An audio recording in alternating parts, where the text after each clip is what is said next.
अस्सलाम वालेकुम नाजरीन, हम आपको एक ऐसी नज़म सुनाने वाले हैं जिस दौर में मस्जिदें कच्ची हुआ करती थीं और नमाजी पक्के हुआ करते थे। और इस नज़म का ताल्लुक़ बचपन से लेकर जवानी तक, जवानी से लेकर बुढ़ापे तक और बुढ़ापे से लेकर कब्र तक इस नज़म का ताल्लुक़ है। और ये नज़म हमें सुनाने जा रहे हैं हमारी जानी पहचानी शख्सियत बाबा अब्दुल अज़ीज़, जो हमारे स्टूडियो में मौजूद हैं। आइए हम इनसे दरख्वास्त करते हैं वो हमको नज़म सुनाएं। जी बाबा, हमें वो नज़म सुनाएं। हदीस द मसला है, मन तर्क सलात मुतअम्मिदन फकद कफरा। एक जान बोझ की नमाज छुड़ी वे तो असा उन्हें दिराव नाल रलने अल्लाह बचावे उस तो। ते नाले पहले नंबर तो साढ़े को पुछ नमाज दी होनी कबर आई समझ ते बुढ़ेपे की होर इबादत है, जवानी की होर इबादत है। वो तो समझा छुड़िए ते बाकी अपना बच्चे ने समझाया घर बार जी जिन्ना जो कुछ आखी च कि अल्लाह कबूल करे जिन्ना। नावे नेमत बख्शी अल्लाह कुव्वत जोरू जवानी, ए भी वक्त हयाती अंदर ही हुंदा एक लसानी। जो सख्त कंगाल वे कोई बावें तख्ती हुकूमत माणे, जाए वेला हाज़री होवे कुछ परवाह ना जाने। जोश खरोश ते हर गल उसदी ना समझाई जावे, सावण मां दरिया जिवें करे मौजां अंदर ही आवे। उस वेले कोई किस्मत वाला बच के उम्र लगांदा, सच जवानी है मस्तानी सबरन कीता जांदा। उसने मादा कदर पछाता पाका लोकां पाई, बाजी रसूला एक सी नेमत पचने मुश्किल आई। मूरख वक्त जवानी वाला बदियां विच लंघावे, देवी जोर नमाज़ां उत्ते जदों बुढ़ेपा आवे। जा कुछ करने जोगा अमल न कीता कोई, बेफरमानी करदियां करदियां दाड़ी चिट्टी होई।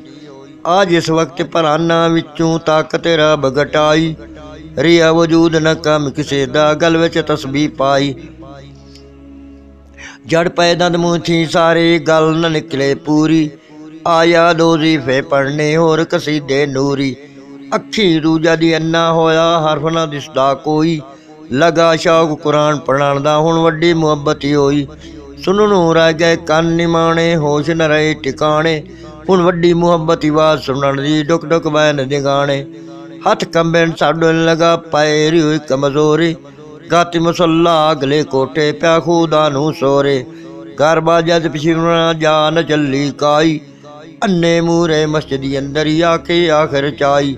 बलगा मजोर की ताज सवेले कोल किसी नवाया, डांदा डिगदा पकड़ डंगोरी मस्जिद डीरा लाया। मार डंगोरी कूजियां उत्ते कीते बान्या जाई, सुट खंगार खराब करेंदा वुजू वालियां जाई। दुखी जोड़े फूट तरोड़े पैरां हेठ मरोड़े, मस्जिद जगह नमाज पढ़न दी कौन किस नूं होड़े।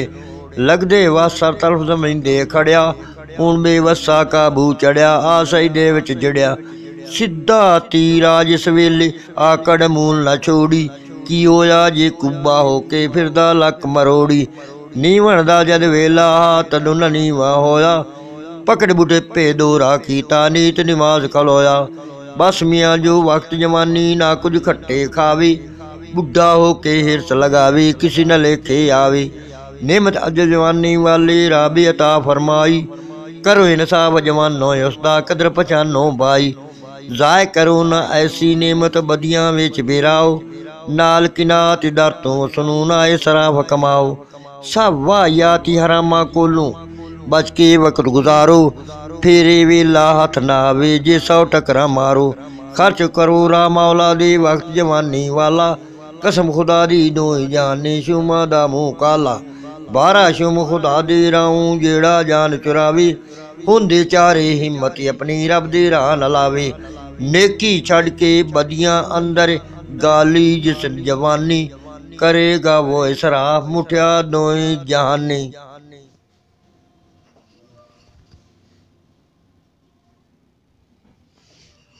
जी नाजरीन, आपने बाबा से नज़म सुनी।